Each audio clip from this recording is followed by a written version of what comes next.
తూతూ మంత్రంగా ప్రతిపాదన అశాస్త్రీయంగా కేంద్రానికి పంపించడం, అక్కడ ఒప్పుకోకుండా వెనక్కి రావడం జరుగుతుంది తప్ప న్యాయం జరగట్లేదు.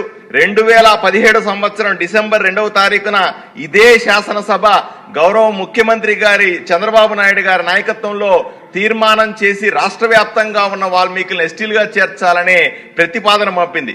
గత ప్రభుత్వం కూడా అశాస్త్రీయంగా పంపడం వల్ల ఈ పని జరగలేదు. ఇప్పుడు డబుల్ ఇంజన్ సర్కార్ ఉంది.